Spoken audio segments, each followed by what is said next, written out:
Logic. क्या है logic में? लप्पू सा तो लॉजिक है। टीवी सीरियल में इसकी चले ना, और ये टीवी सीरियल में हो तो टीवी सीरियल कोई देखे ना, इसलिए तो सीरियल को इलॉजिकल बनाकर घर घर की माओ का भरोसा तोड़ा जा रहा है। ये देखिए,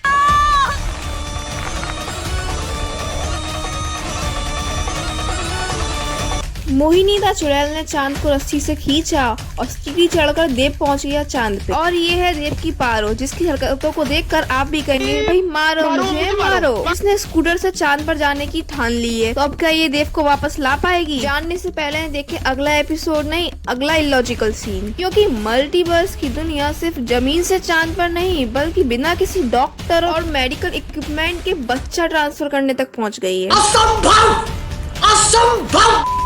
और तो और टीवी वर्स में लोग इतने एडवांस हो गए हैं कि हाथों से अपनी आंखें बाहर निकाल लेते हैं ताकि उन्हें साफ कर सके।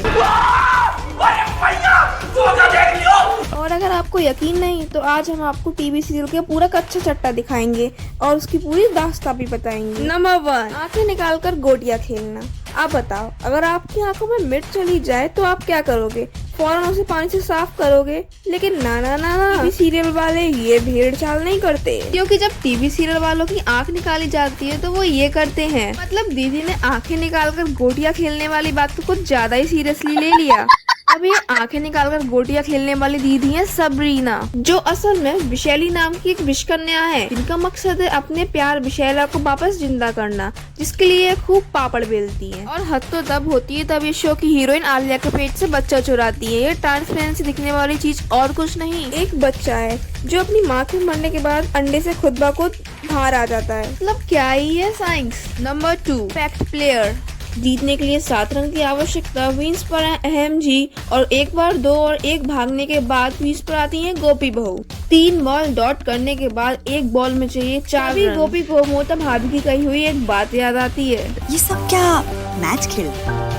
ऐसा नहीं लग रहा जैसे झाड़ू लगा रहे हो। फिर वहीं आखिरी बॉल पर गोपी बहू ऐसा शॉट लगाती है कि खुद कमेंटेटर कहता है कमजोर शॉट और बॉल सीधा फील्डर की तरफ। ये एक बहुत कमजोर शॉट है, मगर फिर भी बॉल बाउंड्री चली जाती है, तो ये देखकर मुझे भाई सिर्फ पाकिस्तानी फील्डर की याद आ जाती है। लॉकडाउन में इन्हीं से इंस्पायर होकर कटरीना ने भी जादू शॉट सीखा था। नंबर 3, जादू पहले साइंस बाद में। साल 2050, लोग सब काम कर पा रहे हैं, बस एक काम नहीं कर पा रहे, बच्चा एक पेट से दूसरे पेट में ट्रांसफर। भाई ये जादू है जिनका। यहाँ सब कुछ चलता है, लेकिन यहाँ सब कुछ चलता है, जैसे लोगों का हवा में उड़ना, गाड़ियों का रोहित शेट्टी की तरह फोड़ना और घर में ही कुआं खुद जाना।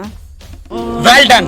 तो ऐसी बच्चा ट्रांसफर करने वाली टेक्नोलॉजी का होना बड़ी आम बात है। सारे मिलके हमको पागल बना रहे के बच्चे। और जब लोगों के सामने इसको स्ट्रीम किया गया तो लोगों ने इसे भर के ट्रोल करना शुरू कर दिया। लेकिन हमारी माने तो 2020 में इस शो का बंद होना इसका मजाक उड़ना नहीं था, बल्कि इस शो की डिमांड इतनी बढ़ गई थी कि शो के मेकर इसे और चलाना चाहते थे, लेकिन कोविड-19 की महामारी के कारण इस शो की महामारी भी बंद हो गई। नंबर 4, स्कूटर से चांद तक। चंद्रयान 2 के बाद चंद्रयान 3 को चांद तक पहुंचाने के लिए इसरो को 4 साल और 615 करोड़ रुपए लग गए। लेकिन मिली इच्छाधारी नागिन से इन्होंने फ्री में रॉकेट की सवारी तो की ही, लेकिन ये पहली ऐसी नागिन है जिनके बायो में स्पेस ट्रैवलर भी लिखा सकता है। वाह क्या टैलेंट है। और ये देखकर इसरो वाले एक बार को फिर भी शांत हो जाए, लेकिन ये देखकर की दास्तान नागमणि की पारो ने जो 80,000 की स्कूटी उड़ाकर चांद की उड़ान भरी है, इससे तो ये साफ है कि इनका साइंस से तो कोई लेना देना नहीं है, बल्कि लॉजिक से भी नहीं है। खैर बिना लॉजिक के ही सही, कम से कम पारो देव और अपनी बेटी को चांद से वापस तो ले आई। वाह दीदी, वाह दीदी। लेकिन ये सब देखकर आपको नहीं लगता कि इन शो के राइटर्स आपस में कंपटीशन लगाते हैं कि बिना सर पैर और लॉजिक की सबसे अच्छी स्टोरी कौन लिखेगा? वरना आप ही बताओ, हर सीन बिना भेजा इस्तेमाल किए कौन ही लिख सकता है? जैसे ना शर्ट पकड़कर पैराग्लाइडिंग कौन ही करता है? ये सब तो छोड़ो, आपको ले चलते हैं इससे भी मजेदार सीन में। नंबर 5, या घर। जब मार्केट में इच्छाधारी नागिन, सांप, पिचास और डायन का स्टॉक खत्म हो गया तो सीरियल वाले ने सीरियल को जीवित रखने के लिए पेश किया इच्छाधारी मेढक। होता ये है, एक अंकल पर भूत का साया पड़ता है और उनके पे सस्ता स्नैपचैट फिल्टर लगता है और वो बारिश की आड़ में बन जाते हैं कि ये पूरा का पूरा मेंढक। चलो वो मेढक बने तो बने, लेकिन वो अपने साथ में एक इंसान को और मेढक बना लेते हैं।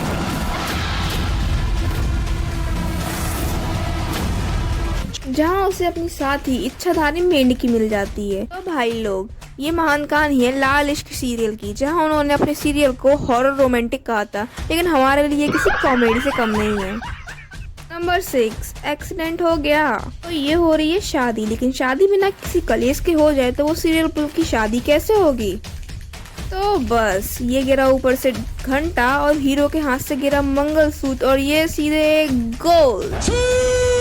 इतने सटीक तरीके से ये मंगलसूत्र लड़के के गले में गिरता है, उतनी सटीक तरीके से तो मेले में जानकर फेंकी हुई रिंग का निशाना भी नहीं लगता। वो न्यूटन अपने लॉस देख के भगवान को प्यारे हो गए। अगर ये सीरियल देख लेते तो अपने लॉस वापस ले लेते। ग्रेविटी कहाँ गई इसमें? ग्रेविटी गई, ऐसी कोई चीज ही नहीं होती है। एक तरफ मन सुंदर की एक्सीडेंटल शादी है और दूसरी तरफ है उड़ती का नाम रज्जो। इस शो में उड़ता उड़ता बोले तो एक्सीडेंटल करवा चौथ दिखा दिया। जब तक ये सारे एक्सीडेंट सीरियल में हो रहे हैं तब तक तो ठीक है, इमेजिन अगर ये रियल लाइफ में होने लगे तो क्या होगा। नंबर 7, खून भरी मांग। एक चुटकी सिंदूर की कीमत तुम क्या जानो रमेश बाबू। हाँ, एक शगुन का ताज होता है एक चुटकी सिंदूर। ऐसे ही पत्नी का सिंदूर गिरा और पति ने अपने खुद से ही नाखून मारा और भर दी अपने खून से अपनी पत्नी की मांग। वाह, प्राण जाए पर मांग से सिंदूर ना जाए। एक तरफ मांग भरने के लिए सिंदूर की जगह खून का इस्तेमाल हो रहा है और दूसरी तरफ इन दीदी ने शो के बीच में शुरू कर दिए 5 मिनट की क्लास। और अगर आपके पास कभी पेन ना हो तो आप भी ये DIY यूज कर सकते हैं। उसके लिए आपको सिर्फ थोड़ा सिंदूर चाहिए और अपनी ही आंखों से बहे हुए कुछ आंसू और मंदिर की अगरबत्ती से ये तैयार है आपका DIY पेन। क्या बात है सर, क्या बात है सर। जिससे मेरी सास भूत है कि गौरा ने सोम के साथ डिवोर्स पेपर साइन करने के लिए इस्तेमाल किया था, लेकिन आप जैसे चाहें वैसे इस्तेमाल कर सकते हैं। तो ये थे कुछ सीरियल जिन्होंने ऑडियंस को समझ रखा है भोला और इन्हें लगता है किसी को भी समझ नहीं आता है लॉजिक ऑन दिस गोला। और अगर आप चाहते हो कि आपकी बुद्धि में सिद्धि बची रहे तो आप इनके बिना लॉजिक वाले फांसी के झांसे में मत आना। और आपको इन इलॉजिकल सीरियल्स के इलॉजिकल सीन्स में सबसे इलॉजिकल पॉइंट्स कौन सा लगा हमें कमेंट में जरूर बताएं और चैनल को सब्सक्राइब और वीडियो को शेयर करें। मिलते हैं अगले वीडियो में।